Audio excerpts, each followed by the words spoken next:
Bonjour, bonjour, Hélène Schmidt qui vous parle de design humain. Aujourd'hui, je vais vous parler de ce que Ra Uru qualifiait de Heartbreak Hotel, l'hôtel des cœurs brisés. C'est le nom d'une chanson d'Elvis Presley. Et c'est surtout une métaphore qu'il utilise. Il était très fort en métaphore, des fois très obscure et des fois vraiment incroyablement parlante. Donc l'hôtel des cœurs brisés, c'est quoi?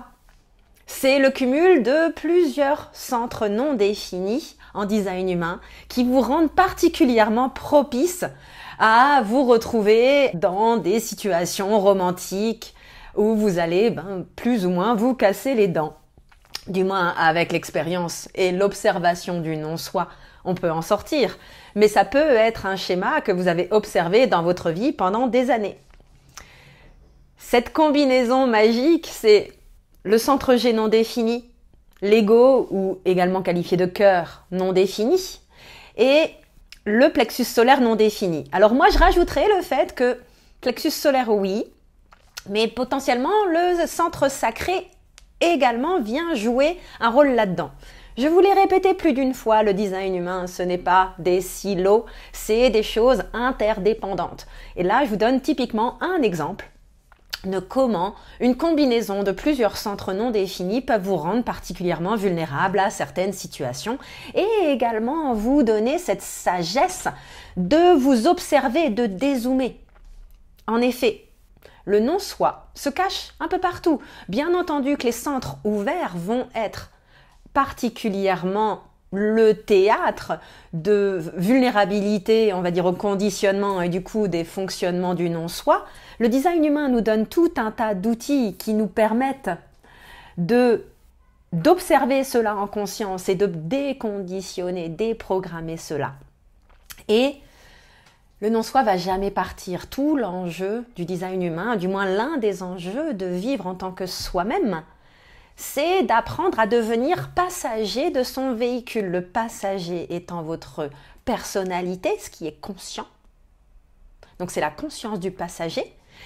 Et le véhicule, c'est votre corps. Le design humain, certes, est un processus, un système qui s'apprend avec le mental, mais qui a comme vocation de lâcher le mental pour toute prise de décision. Ce qui vient mettre le feu aux poudres du mental, c'est les thèmes du non-soi, des centres non définis, et c'est un certain nombre de portes qui peuvent être activées dans différents endroits de votre design. Donc, pour revenir à l'hôtel des cœurs brisés, le thème du non-soi du centre G non défini, c'est de chercher l'identité, l'amour et la direction à l'extérieur de soi-même. Vous commencez à comprendre quel peut être le potentiel d'abandon de son pouvoir personnel au profit d'une tierce personne ou d'un groupe. Donc on est déjà là. Ensuite, l'ego non défini. Le thème du non-soi, chercher à prouver sa valeur à l'extérieur de soi-même. Attention, on n'est pas dans la recherche d'identité ou d'amour de soi. On est dans l'estime de soi. Nuance importante. L'amour de soi, l'estime de soi étant deux choses complémentaires qu'il faut apprendre à cultiver. Souvenez-vous également, lorsqu'on a un centre non défini ou ouvert, je vais utiliser l'un ou l'autre des termes, eh bien, c'est là qu'on a le plus grand potentiel, certes, de conditionnement et de non-soi, mais également le plus grand potentiel d'apprentissage et de développement de sagesse.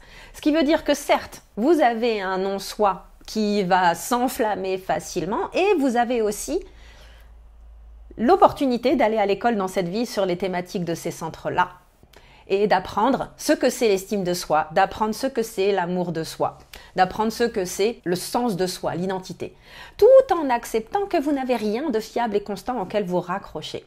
Mais là, je ne vais pas trop aller là-dedans. Vous voyez juste comment, en fait, quand c'est navigué de manière non consciente, le cumul rien que de ces deux centres peut vous mettre dans des situations, on va dire, dommageables. Donc, on va d'abord aller sur le centre émotionnel non défini. Quand vous êtes émotionnellement non défini, vous êtes une éponge aux vagues émotionnelles des personnes émotionnellement définies autour de vous. Vous êtes du coup dans le risque de vous hyper-identifier aux émotions d'autrui et de vous perdre là-dedans.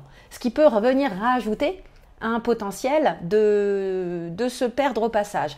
Par ailleurs, la compulsion du plexus solaire non défini, c'est d'éviter la vérité et la confrontation. Bon, il y aurait toute une vidéo à faire rien que sur ça, et c'est un sujet que depuis maintenant 2 ans, je creuse en conscience, Et j'adore échanger sur le sujet parce que c'est loin d'être simple de comprendre cela.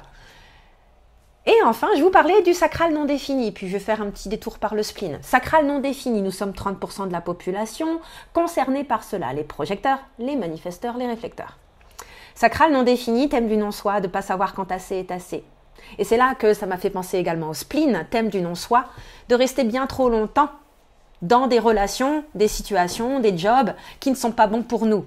Toxiques, si je peux me permettre d'utiliser ce mot-là, que j'évite au maximum. Donc finalement, entre le fait d'être non sacral et de toujours aller beaucoup plus loin qu'il ne faudrait aller, on a déjà, vous voyez, un schéma en fait de persistance. Et si en plus vous avez le spleen non défini, eh bien vous allez ne pas en fait être en capacité à faire le nécessaire pour votre bien-être. Même si, encore une fois, sur ces deux centres, c'est là que vous avez le potentiel de développer la sagesse de savoir quand assez est assez et de comprendre que vous ne saurez jamais intrinsèquement quand assez est assez et que c'est à vous de développer, on va dire, des connaissances là-dessus. Et concernant le spleen, eh bien être conscient que vous allez avoir cette compulsion à rester dans des situations qui ne sont pas juste pour votre bien-être, qu'il soit physique, mais également émotionnel, spirituel, mental. Et donc d'apprendre aussi par l'expérience autour de cela. Donc voilà un exemple de comment différents centres, en particulier ego et G, qui peuvent ensuite être magnifiés par le plexus solaire, le sacral ou le spleen non défini également, peuvent vous rendre particulièrement propice au fait de vous retrouver avec le cœur brisé, que ce soit à titre professionnel, amical ou amoureux. Alors bien entendu, ça va être complètement transcendé sur l'aspect romantique amoureux. Là où, quand le sentiment amoureux est là, toute rationalisation se perd. Et tout l'enjeu, ça va être d'observer le non-soi venir s'enflammer, d'observer tous ces centres et certaines portes, venir mettre le feu à votre mental et développer la capacité de ne pas agir là-dessus, de comprendre que c'est de la mécanique à l'œuvre, de la mécanique inarrêtable et de dézoomer et de revenir à votre position de passager, aussi amusé que possible de la situation. Ça s'apprend, je vous assure. Par contre, c'est pas toujours évident quand on est dans la sphère amoureuse. Une dernière chose, si vous voulez en savoir plus sur le travail que je fais, même si là on est plus sur effectivement des aspects vie personnelle, vous pouvez regarder les liens qui sont dans la description, qui vous pointeront vers mon site internet, vers les services que je propose. Et également, vous pouvez vous promener sur ma chaîne YouTube et n'hésitez pas à liker et partager cette vidéo si vous l'avez appréciée et qu'elle vous a apporté de la valeur ou commenter. Allez, je vous laisse. Belle fin de journée!